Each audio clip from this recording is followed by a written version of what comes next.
Hey everyone, this is the last video for mirrors and lenses. We're going to look at combination of lenses. This has some very good applications such as microscopes and telescopes, which use more than one lens in combination. Sometimes they even use two mirrors in combination. But you will see that we're going to be able to get a much bigger magnification out when we use a combination of lenses or mirrors. So the way it works is that the first lens is going to produce an image. So in this case here, we have a distant object, and this diverging lens is producing an image right here. This image now becomes the object for the second lens. In this picture, the second lens is the eye over here. So now the eye is going to use this as the object, and then it's going to converge the rays onto the retina and form a final image over here. So what is significant about using combination of lenses is that the overall magnification is going to be the product of the individual magnifications. So with microscopes especially, right, you can get a much bigger magnification by using a combination here. We're not going to go in depth into microscopes and telescopes in this lecture, but let's just kind of see how this combination works. So in this example, we have two converging lenses. We are given the focal lengths, how far apart they are, and then where the object is. The problem is going to ask us to find where is the final image and what is the magnification of that image. So I have this again here just so I can have a little bit more room. We're looking for Q and we're looking for M. We're going to do this using the equations. We'll have to visualize a little bit just to make sure that we're using the correct distances. So if we do a rough sketch, it's just helpful to see. If we do a rough sketch, we've got two lenses, converging lenses that are 20 centimeters apart, but the object is going to be over here about 30 centimeters away. Again, I'm just doing a rough sketch just to visualize what's happening here. So the first thing we have to do is find the image formed by the first lens right here. So what we'll do is we'll call the object distance, we'll call that P1, and we're going to find Q1. That means that we need to be given F1 as well. So the first lens has a focal length of 10 centimeters. That's going to be F1. It's going to be 10. It's positive because it's converging. And then P1, that object distance, is going to be 30 centimeters. So the first thing that we're going to do is figure out where is that image going to be created. So we're going to look for Q1 using the thin lens equation. 1 over P plus 1 over Q equals 1 over F. Solve for Q.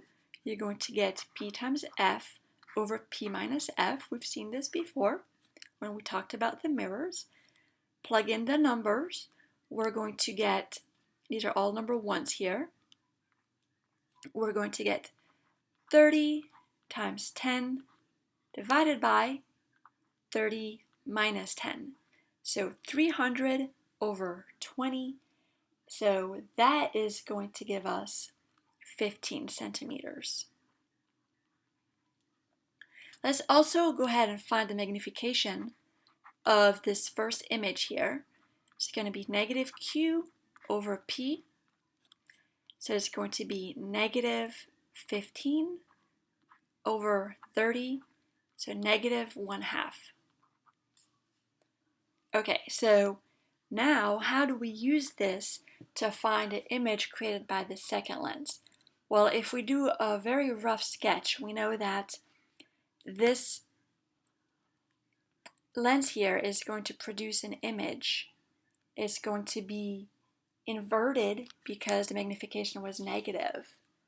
And it's going to be, I'm just drawing a very rough sketch here, but it's going to go this way and go this way again, just a very rough sketch. you're going to have an image that is going to be smaller, that is going to be formed somewhere over here. But we know that it's going to be 15 centimeters away from that first lens. So now this image here is going to form the object for the second lens. So what we need is the information for the second lens. So we've got the focal length, which is 20, but now we need the object distance. And we can't just say, oh, well, we're going to use the Q becomes the P, right? The Q doesn't become the P because Q was the distance from the first lens to the image. Now what we need, we've got a second lens here, we need a distance from the second lens to what becomes now our object. So this distance here, which is not 15, because the distance between the two lenses was given as 20. So it's actually going to be 20 minus 15, or 5 centimeters. That's how far away the new object is from this second lens. So now we can use our thin lens equation again to find the new and final image distance. P2 times F2 divided by P2 minus F2. So we're going to plug in a 5 times 20 divided by a 5 minus 20. So we're going to get 100 over negative 15, which is going to be negative 6.7 centimeters.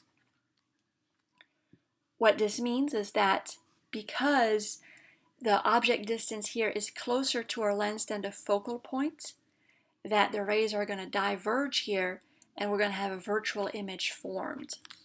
I'm not going to draw it here because I have a picture on the next slide that I'll show you, but that is going to be our image distance, and then we can find our magnification, which is going to be negative Q2 over P2. So the negative will cancel out here. Negative times a negative 6.7 centimeters over the 5.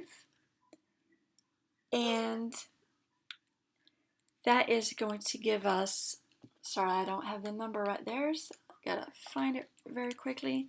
That's going to give us 1.34 for the magnification. But now the final magnification of the final image is going to be the product of the two. So the final M is going to be M1 times M2.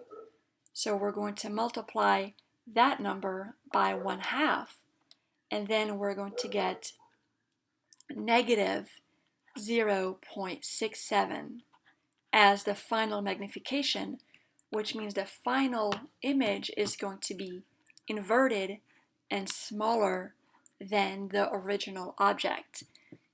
This was a very rough sketch. I didn't even finish it because I just wanted to show you what it's going to look like. This is a much better sketch here. So it shows you the original object is here. We have our 3 rays to find the first image 1 here. So this is the one that was 15 centimeters away from the first lens. You can see parallel, focal. Ray number 2 goes through the center. Ray number 3 goes through the focal and parallel on the other side. So the first image is formed right here, which is now 5 centimeters away from the second lens. Now let's look at the rays to find the final image here. We're going to have parallel right here, and then it's going to go the focal point on the other side, ray number 1. Ray number 2 goes through the center. And then this picture is actually not even showing ray number 3, because you can just trace those 2 rays back and you can see that the final image is going to be right here. Remember, the third ray is always drawn as a check, and so that this picture wouldn't get too messy, it wasn't drawn. But the final image is formed right here, so you can see that the final image is inverted relative to the original object, and it is 2/3 the size, so that hence the magnification of negative 0.67. That's all for this section, everyone. I hope that you enjoyed it.